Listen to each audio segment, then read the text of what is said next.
No, let's move on here to our next guy on the Vesey tribe. We are talking about Dwight Moore, the Stanford student. Okay. All right. So let's bring in Dwight. Anything you want to highlight about Dwight before we hear from him himself? Yeah, so Dwight is 22 years old. He's a graduate student from Collierville, Tennessee. We talked about his interview experience before he even went to high school. We'll talk about that more in the interview. I will say, we've done a lot of these interviews over the years, over respective reality shows. Dwight may be the fastest talker I have ever heard in my life. I kid you Wow. not, this interview will be played at one time speed in real time. Maybe But slow down if you're at like 1.5 or something like that, maybe? listen, I'll have you figure it out for yourself once you start listening to it. But like, just be warned, this is a bit of like the Micro Machines Man reborn. Okay. How old is Dwight? Dwight is 22. 22. Okay. So I think that maybe that might be a young person thing. Okay. All right. Here is Dwight. Why are you here on Survivor? I'm here on Survivor because I've been watching the show since I was a little kid with my family, and this is something I've always dreamed of doing. I feel like being out here is just a representation of me and all the advice my parents have given me throughout my life. And I want to come out here and see what I'm made of, and I know that I can come out here and win this game. I feel like all my life experiences make me very unique for a 21-year-old, and I feel like that'll carry me a long way in this game. Mailbox. Okay. Yep. Listen, was I wrong? No joke. Yeah, I'm telling you. Even in his 1 minute video, like, they legitimately in editing might have to slow him down to like 0.75 speed, because otherwise it'll just be. I know we talk about like the subtitles with JT or like maybe more of the marble mouth contestants.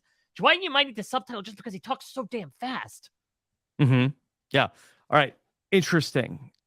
Let's go ahead. And I think that maybe somebody who talks fast, I think that also speaks to like, okay, well, I'm just going to like make quick decisions also. Like there's not like a lot of time to like stop and like ponder what I'm doing next. Oh, yeah. I mean, listen, I'll speak firsthand as someone who talks relatively quickly. I certainly do not know the ends of sentences before I start them. So Yeah. I think that Dwight might have a similar attitude of like, yeah, I'll figure it out along the way. I just need to talk to sort of talk and then see how eventually I'll be able to put a period at the end of this sentence. Okay. All right. Back to Dwight. What's one life experience you feel has prepared you most for the game? One life experience, I guess, like a collection of life experiences, is my whole career as a journalist. So before even like I entered high school, I interviewed 3 secretaries of state, a few senators, just to name a few very influential people, and all these things kind of built up this fearlessness in me of go up and talk to anybody, get their story, get them like to share information with you, and you just go out there and put myself out there and know the worst thing that happens to me is they say no. The best thing is I have this opportunity of a lifetime. And same thing for applying a Survivor. I knew my application out there. Worst thing that happens, they say no. And best thing that happens is, well, I'm out here in Fiji living my dream. And I feel like with the other contestants, me having that experience of, fearlessness going up talking to anybody will just allow me to get information on a level that other people won't be able to do. What's your history with watching Survivor? So my history is watching Survivor. I first started watching Survivor Fiji when I was younger. And then I just I saw the show. I was like, oh, this has to be like a fake or whatever. Like, what are they doing? Why are they on an island? Why are they starving? And I kept watching the show and I was like, oh, this is real. This is like very challenging. And I kept watching and watching. And as I got older, like I appreciated more and more for what the people are going through, what they're going out there for. And I realized, I can do this. I can go out there. And even though I'm not familiar with living outdoors, I'm not familiar with, building a shelter, making fire, foraging for food, I can go out there and learn and do it. I've overcome like many academic challenges in my life before. And I feel like, oh, this is a different arena altogether. If I can adapt to those, I can adapt to this as well. Give me one Survivor winner and one non-winner who you identify with the most. Winner identified as most, I'd say Wendell. He was very charismatic, very social player, but also extremely intelligent. And I got him with like 3 challenge wins, and he built a lot of good bonds with some of the later jurors that allowed him to win the game. And I feel like if I can emulate that degree of like social ability and hopefully challenge ability, I'll take me a long way. I won't be as good as making furniture and like the shelter as he is, because he's on another Who level. is? Come on. I'll learn. I'll do my best. As far as non-winner, I'll be honest, I haven't really compared myself to non-winners because I just want to focus on winning games and emulate those. What's Mailbox? Wow. Yeah, I mean, listen, talk about the I've heard arrogance that of youth. answer before. Yeah. I think I've heard maybe one other person say it. It's a little bit of like one step away, right, from like, there's nobody like me on Survivor. I'm not comparing myself to contestants. That's fine. I've never compared myself to a non-winner in any way. I don't know. I mean, listen, Dwight. What does he do when he's watching the season? Like nobody here is like me until they win. Exactly. Then we'll talk. Okay. I only associate myself with winners. I guess that is sort of like a positive mentality to sort of, Yeah. sort of like the secret almost, right? Of Suri, like, I'll get back to you. Okay. exactly. Wait until you get that W, and then I'll put, listen, there's a W in my name for a reason. Yeah, so Dwight talks about, and look, there's maybe one sticking point when he talks about, what's your history with Survivor, when he talks about how, okay, I'm not familiar with living outdoors, building a shelter, etc. You think maybe at the outset that could put him in trouble. What I will say is, look at our previous two Survivor winners, with no slight to either Erica or Marianne. I would say they were not necessarily the most adept for the entire survival experience. And I think much like Dwight, they have a path of possibly being on a dominant tribe, which helps insulate them early on. So then when you get to the merge, frankly, those things don't matter as Yeah. much. It's not really about providing worth to the tribe. And so I do feel like when it comes to like the blueprint of a Survivor winner in the new era, if you are someone who is a bit of a fish out of water in these types of island scenarios, it might just be hope you win, because all that only matters for is the pre-merge.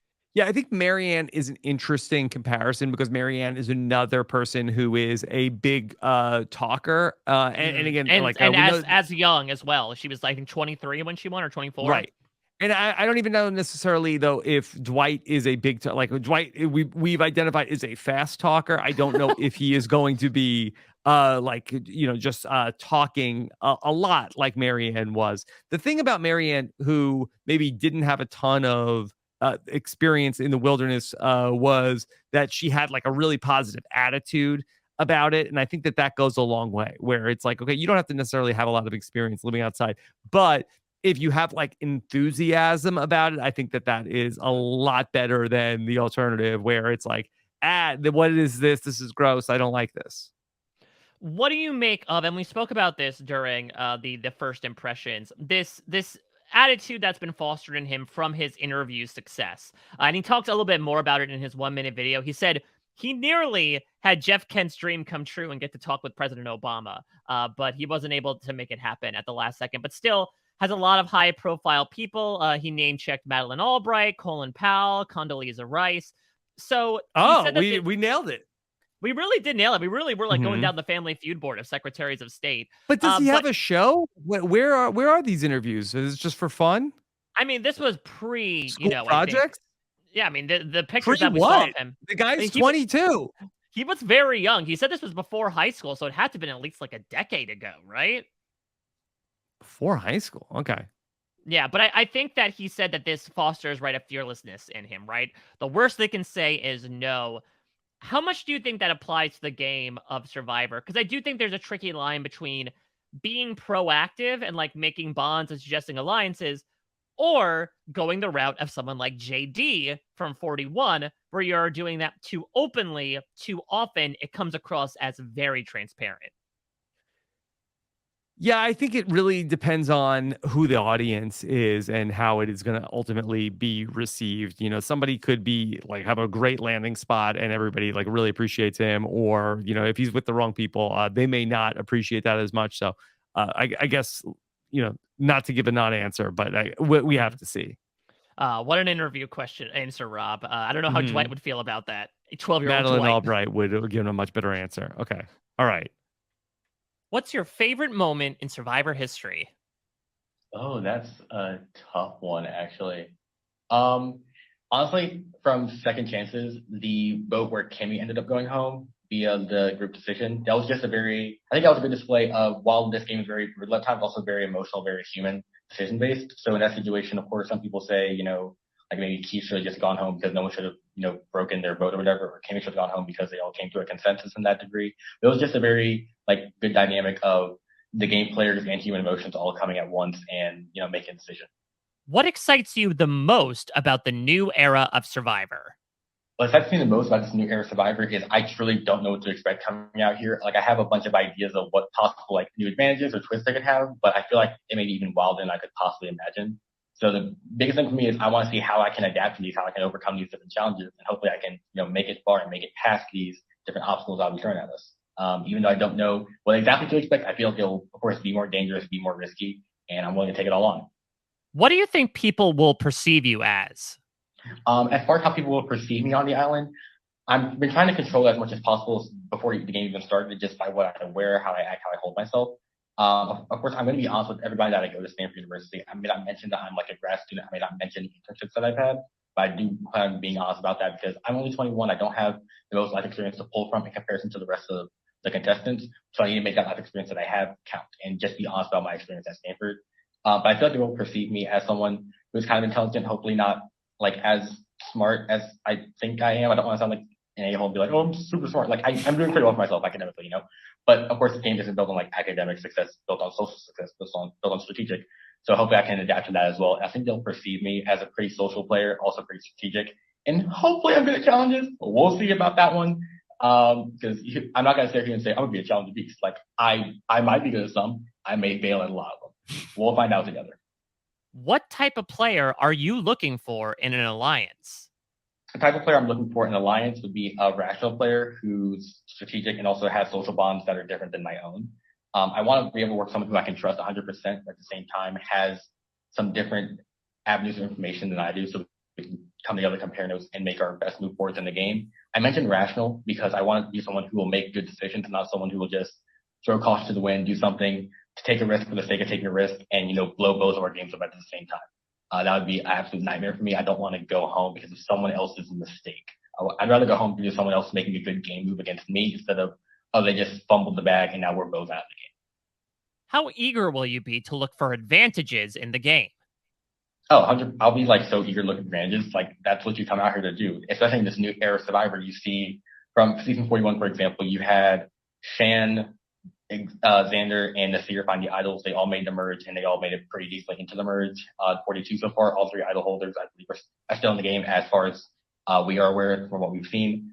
Finding those advantages seems to be crucial, especially in this new era of Survivor, where every advantage so far has some kind of forced sharing of information. All the idols and the amulets and the extra votes, those had to be shared with someone in a decision or another. And knowledge is power, even though that was found like secretly sometimes. Once you use it, everyone knows that you have an advantage. So everything advantage-wise is public knowledge, but people seem to be afraid of targeting those people in this new era. So if I can find one, maybe I can instill some fear in people. They can not want to vote me out for a while and then use them to my advantage to get to people that, are defying me, get them out.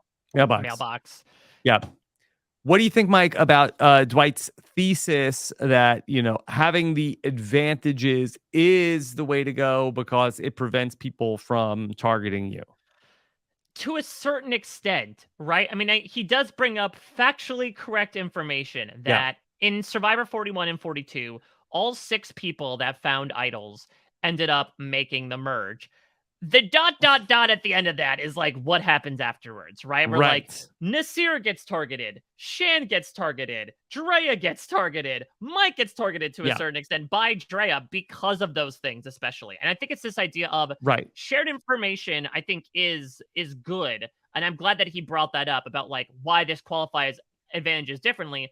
The problem with that is when people know you have advantages, you might be able to have them fear you for a bit, but eventually the worm will turn in your stomach, to go back to Cody's interview, and they'll say, okay, we know you have an idol. We need to get rid of you. Yeah, and I think this especially was driven home in the back half of season 42, where Marianne ended up with the only advantage that nobody knew about at the end of the game.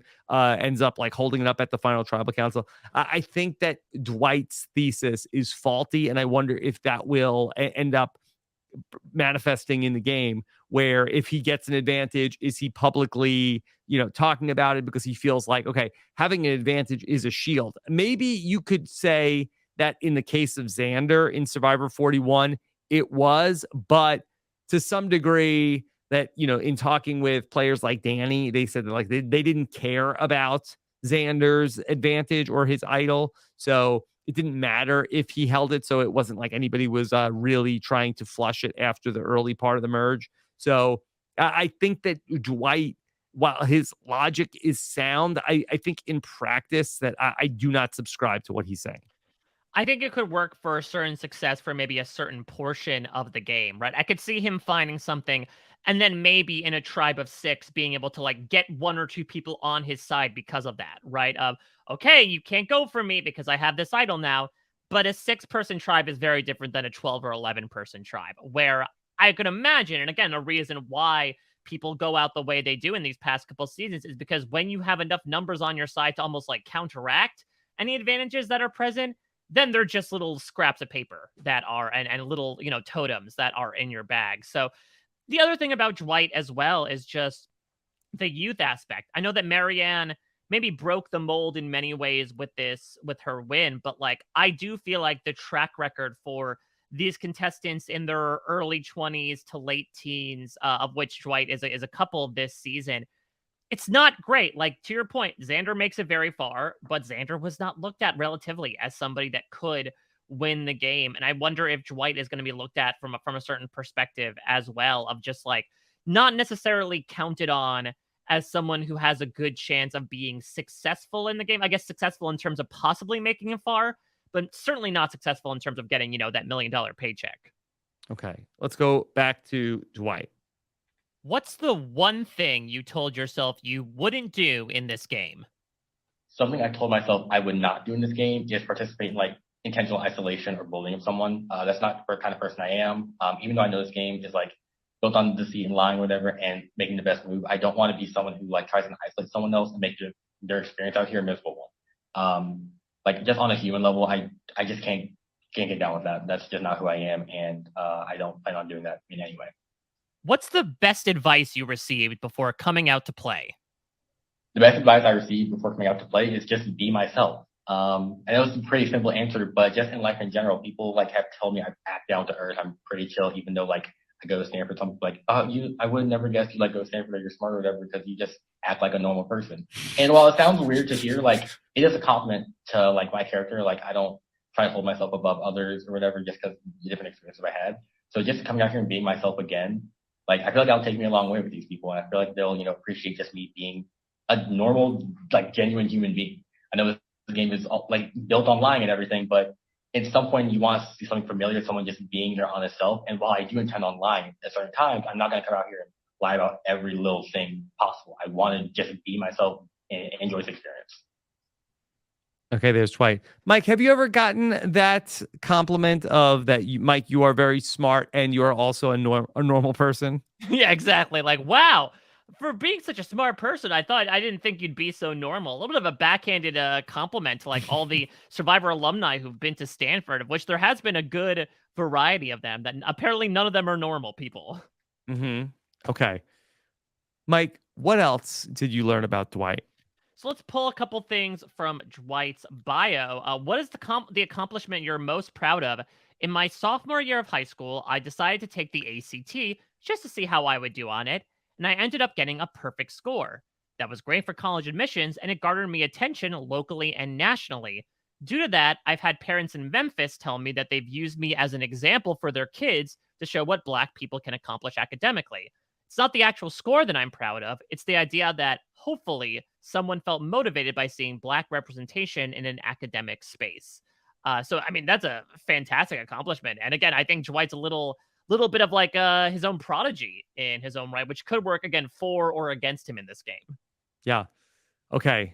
Any other interesting tidbits from Dwight's bio? Well, we got to go to the pet peeves, of course. And there's a big one here. Dwight's main pet peeve: someone making a reference to The Office within 2 seconds of learning my name. Oh, okay. But that's very specific. I get that. Yeah. Yeah, and then he even, when I asked him about Celebrity Loved One, he said he wanted to be Dwight from The Office just so I can yell at him for making my namesake always relate to The Office. Big chip on his shoulder, which makes sense. Again, Dwight is 22. He hasn't really lived in a world as a functioning a human being where people have not watched The Office in some way, shape, or form. Mm-hmm. Yeah. Okay. So I like this, that he hates The Office. I mean, yeah, I guess, is he one of those people that's like, as people were coming around being like, well, actually, Jim and Pam are not that great, to the credit of maybe someone that I'm on the podcast No, with, like, well, I think that he's probably a Jim fan of like, destroy him, Jim. Go further with your pranks. Yeah, do you think Dwight gets like a call when he's like 12 years old of like, all right, little Dwight, we've got this great interview for you, Rainn Wilson from The Office. He says, no, that's my one no. I'm showing some fear here. I refuse to interview that man. I'm not going to bring him credit to a man that ruined my namesake for the rest of my life. Mm-hmm. Yeah. I do think that Dwight is going to be interesting to watch because he's a very impressive person and has a lot of things going on. I find with the Survivor players, and maybe this is also like in the world, where that I don't know if the older players will take as kindly to somebody who, like, Marianne did a great job of like, okay, well, I'm gonna be a little bit more in the back seat. She was like she was talking a lot and was super social, but she was fine to let some of the people who have like more life experience drive, and then ultimately waited in the background to take her shot. I don't get the sense that that's how Dwight is looking at the game. Well, not to mention if we're comparing to Taku, right? Like arguably the most in danger she was in was when the two older people on that tribe were in the game, right? In the form of Jackson and Mariah. After they ended up leaving, like the people that she was left with were sort of within that age group, within that demographic that maybe got Marianne a bit more. And Dwight does have a distinctly different attitude than Marianne. So I don't want to necessarily make a cross comparison between the two of them. Yeah, I would love to be surprised, but if Vesey ends up going to tribal council, there are a couple people I'm eyeing as a first boot, and I think there is a non-zero chance that one of them could be Dwight. For some reason, maybe it's the age thing. I keep seeing a lot of JD in him, of like this idea of a little bit of like a big fish in a small pond, like found a lot of really well earned and like Yeah. fantastically good success. But I think maybe, especially compared to other people, has not been as prepared for like the life experience and sociability that will make him feel like, okay, I know what I'm doing, maybe more so than he actually does know what he's Yeah. doing. And I loved JD in the preseason of Survivor Yeah. 41. I thought JD was like too good to be true. And what I really liked about JD was I thought that he brought sort of like some surfer energy to sort of like the being late. And maybe this is the opposite of Cody. Maybe this Yeah. is his person. But then I felt like that, okay, JD has all this stuff going on, but is able to really present as being very laid back and relaxed and chill and not somebody that you have to worry about. That turned out to not be the case. Right. And I think Dwight certainly has, again, that attitude. Again, we just spoke about Cody, who I think is more believable with that idea of like, let me sit in the back pocket, chill out, and then make the move when I need to. I think Dwight, to his credit, is like a big go getter. And I have a lot of difficulty seeing him not do that in that Mhm. early stage of the game, right? Especially with that attitude of like, well, if I find the advantages, then I get to have the power and the information. I think that is something that could end up working out well for him with the right people, but could also, I could see, draw a lot of eyes to him. He also though is someone physical as well, and I think if they're looking at him as like someone that they need to help win challenges, that could be something too. But yeah, Yeah. he could be something that I would imagine gets schooled as the student early on. And I don't know, just that armchair psychologist that if I had to guess, I think somebody who talks very fast is somebody I think who's very authentic and somebody who's not being putting on like any sort of like a camouflage of like, okay, I'm pretending to be somebody else. Because I think that unless you are like an extremely gifted person at doing this, an actor, then I think that you are thinking about like, okay, how am I, what am I, presenting myself as opposed to somebody who's just like sort of like talking very fast and saying whatever you're thinking. And I know that he wanted to be upfront, right, about the fact that he does go to Stanford. And again, like that authenticity is good. I know that people certainly speak about like, well, why lie about certain things in your job and your career? Because at the end of the day, right, it all sort of like comes out with the wash.